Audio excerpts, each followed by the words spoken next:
2019 में कश्मीर से धारा 370 हटा दी गई थी, लेकिन उसके बाद लद्दाख के लोगों को ऐसा लगा था कि उनके लिए कुछ नए सुझाव दिए जाएंगे, कुछ नई चीजें जोड़ी जाएंगी। हालांकि वादा किए गए थे लद्दाख के लोगों के साथ कि उनको बहुत सारी सुविधाएं दी जाएंगी, लेकिन आज लद्दाख के लोग विरोध कर रहे हैं। तो हम लोग समझते हैं कि धारा 370 हटने के बाद क्या है 371 और क्या है शेड्यूल 6 जिसकी लद्दाख के लोग मांग कर रहे हैं। देखिए 5 अगस्त 2019 को कश्मीर से 370 हट गया। 370 में कश्मीर को अपना अलग संविधान बनाने का अधिकार देता था और 35A जो था वो ये कहता था कि जो रिमेन भारत है, जो शेष भारत है, वहां के लोग कश्मीर में जाकर अस्थायी रूप से नहीं रह सकते। ये दोनों धाराएं को हटा दिया गया था जम्मू कश्मीर से। हालांकि उस समय काफी सिक्योरिटी बढ़ा दी गई थी, इंटरनेट शटडाउन किया गया था जो वक्त के हिसाब से जरूरी था, और अगर ये सब नहीं किया गया रहता तो कश्मीर में उस समय इतनी शांति से ये नहीं हट सकता था। अब जब हटाने के बाद हुआ क्या कि जम्मू कश्मीर का ये एरिया तो जम्मू कश्मीर हो गया और ये पूरा का पूरा एरिया यूनियन टेरिटरी, दोनों यूनियन टेरिटरी हो गए लद्दाख में। अब चीजें कहां से बदलती है, देखिए जम्मू कश्मीर को बजट ज्यादा मिल रहा है और लद्दाख को बजट कम मिल रहा है।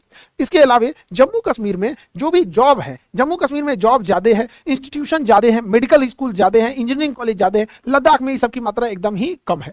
इसके अलावा जम्मू कश्मीर की इकोनॉमी ठीक चलती है, वहां ड्राई फ्रूट जो होता है पूरी इंडिया में सबसे ज्यादा ड्राई फ्रूट के मामले में कश्मीर फेमस है। यहाँ पे कश्मीर का सेब, कश्मीर का केसर, ये वॉलनट्स, ये अखरोट, ये सब चीजें वहां बहुत जाती है, जबकि लद्दाख पूरी तरह से बंजर एरिया है। तो लद्दाख के लोग इसका कह रहे हैं कि भाई आप एक ही हमारे पे भी देखिए यहाँ पर इस चीज को गौर करने के लिए। लद्दाख में एक और प्रॉब्लम क्या है, टूरिज्म अगर देखेंगे तो कश्मीर के एरिया में टूरिज्म बहुत बेहतर ढंग से है यहाँ पर, लेकिन अगर वहीं लद्दाख की बात करेंगे तो वहाँ बंजर पहाड़ है, बहुत हार्ड वहाँ पे जाना होता है, सड़कें भी उतनी अच्छी से नहीं है, बर्फ का बहुत मार झेलना पड़ता है, मौसम एकदम खतरनाक हो जाता है लद्दाख के एरिया का। तो लद्दाख के लोगों को लग रहा है कि भाई 370 हटने के बाद हमें क्या मिला, मतलब वहां पे तो एक हो गया कि चलिए उन्हें बजट मिल रहा है, इसके अलावा और भी अगर देखेंगे तो जम्मू कश्मीर में इधर के दिनों में देखेंगे कि गवर्नमेंट बहुत तेजी से इंफ्रास्ट्रक्चर बिल्ड कर रही है। अभी T5 T15 से T15 ये सब करके टनल्स का निर्माण किया गया है, वहां पे बहुत बड़े ब्रिजेस का निर्माण किया गया है, चिनाब नदी वगैरह पर रेलवे नेट कनेक्टिविटी को बढ़ाया जा रहा है, लेकिन लद्दाख में ये सब नहीं हो रहा है। तो लद्दाख के लोगों का भी गुस्सा है इस बात को लेकर।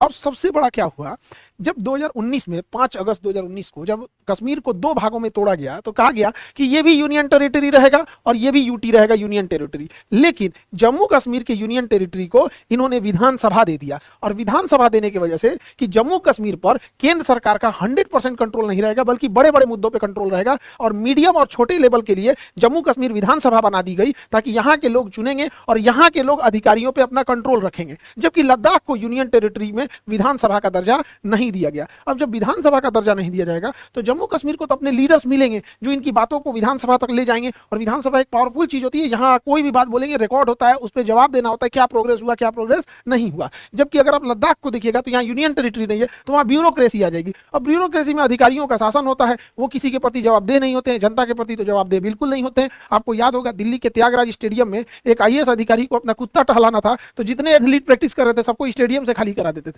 तो ये तो होती है ब्यूरोक्रेसी, तो ब्यूरोक्रेसी में चला गया है ये लद्दाख क्या हो जाएगा, एकदम डिक्टेटरशिप टाइप का हो जाएगा यहाँ पे। तो यहाँ के लोगों का कहना है कि क्या हो रहा है। और 2019 से जब 370 हट गया तो बहुत सारी कंपनी यहाँ आके, प्राइवेट कंपनी यहाँ इंफ्रास्ट्रक्चर बिल्ड करने लगी, टूरिस्ट प्लेस खोलने लगे, बड़े बड़े होटल खोलने लगे, रेस्टोरेंट खोलने लगे। इससे क्या है कि लद्दाख की जो मूल जो स्ट्रक्चर था कि लद्दाख एक नेचर वाला था, वो अपने जीव प्रकृति और पर्यावरण से मेल मिलाप करके रहता था, लद्दाख की ये चीजें खराब होने लगी, जिस वजह से लद्दाख के लोग सड़कों पर उतर गए और लद्दाख को बचाने की मांग करने लगे। और वो लोग का मांग में एक चीज था कि वो लोग शेड्यूल 6 में जोड़ने के लिए कह रहे थे, our demand to add Ladakh in schedule 6। अब ये शेड्यूल 6 क्या है, लद्दाख में इस चीज को एक नेतृत्व प्रदान कर दिया सोनम वांगचुक, जिनके ऊपर 3 इडियट फिल्म भी बनी है। इन्होंने बहुत कुछ किया है देश के लिए, सेना के लिए इन्होंने सोलर हीटेड टेंट का भी निर्माण किया था, इंटरनेट नहीं पहुंच पा रहा था तो वाईफाई की जगह लाईफाई से इंटरनेट पहुंचाया था वहां पर, घरों को बनाया था जो हीटेड थे, दिन में समय सूर्य की रोशनी और गर्मी को अंदर आने देती थी, रात में उसे बाहर नहीं जाने देते थे। तो इन्होंने भी इस चीज का बड़ा नेतृत्व किया, कई बार इन्होंने अनशन किया, कई बार इन्हें हाउस अरेस्ट करने की भी नौबत आ गई। उसके बाद इन्होंने एक बड़े प्रोटेस्ट को अंजाम दिया, जिससे कि सरकार अब फाइनली कुछ विचार कर रही है लद्दाख के लिए। देखिए जिन जगहों पर, जैसे जम्मू कश्मीर पहले तो ऐसे था, अब यहाँ पे जम्मू कश्मीर बना दिया गया, यहाँ दे दिया गया विधानसभा, और जिस जगह पर विधानसभा नहीं दिया गया है तो जनता की बात कौन सुनेगा। अधिकारी जनता का तो चुन के नहीं आते हैं, वो तो यूपीएससी का एग्जाम देके आते हैं, अब जनता का तो कुछ सुनते ही नहीं है, वो जवाबदेह भी नहीं होते। और विधानसभा है तो जनता का नहीं सुनिएगा तो अगली बार वोट डालना पड़ेगा, 5 साल बाद आप हटा दिए जाएंगे। तो इसके लिए बनाया गया था शेड्यूल 6। भारतीय संविधान का शेड्यूल 6 जो है ये जनजातीय क्षेत्रों को अपना अलग कानून बनाने का अधिकार देता है, डिस्ट्रिक्ट लेवल पर, पूरे बड़े लेवल पे नहीं देता है। ये देता है ऑटोनोमस डिस्ट्रिक्ट काउंसिल, जिला लेवल पे, जिस जिला में ऐसा लगता है कि नहीं यहाँ पर इन्हीं लोगों की स्वायत्तता होनी चाहिए। जैसे आप देखेंगे असम, मेघालय, त्रिपुरा, मिजोरम, ये 4 स्टेट हैं, असम, मेघालय, त्रिपुरा, मिजोरम, ये 4 स्टेट ऐसे हैं जहां पर इन्हें अपनी स्वायत्तता दी जाती है। जैसे एग्जाम्पल के तौर पे मेघालय में 3 पहाड़ है, गारो, खासी, जैंतिया। तो खासी जनजाति जो है, खासी जनजाति आज भी वहां मातृसत्तात्मक है। वहां पे तो बहुत सारी जनजातियां हैं जिसमें जैसे हम लोग का समाज पितृसत्तात्मक है, यहाँ पे लोग पिता का नाम बताते हैं, माता का नाम नहीं बताते। कोई पूछे किसके लड़के हो तो पिता का नाम बताएगा, लेकिन वहां माता का नाम। तो ऐसे अलग अलग जगहों पे कई ऐसे जगह हैं जहां पे अभी भी नर कंकाल रखे जाते हैं। अब भारतीय संविधान के हिसाब से अब नर कंकाल खोपड़ी नहीं रख सकते, तो वो जनजातीय क्षेत्र की होगा। तो वहां क्या है, शेड्यूल 6 कहता है कि जिस जिले में इस तरह के जनजातीय या बहुत पुराने ट्राइबल्स रहते हैं वहां उन्हें ऑटोनोमस डिस्ट्रिक्ट काउंसिल दिया जाए। जबकि देखिए 370 क्या था,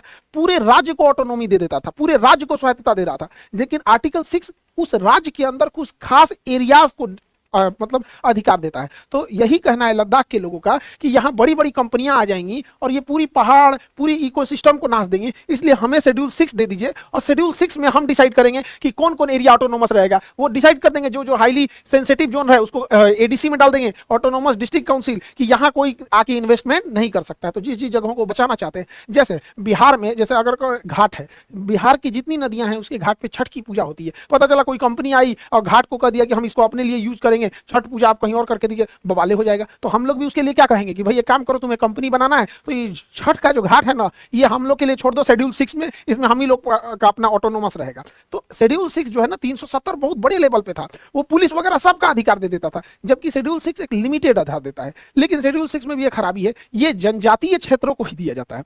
अब लद्दाख में क्या है कि कुछ एरिया में तो ट्राइबल्स रहते हैं,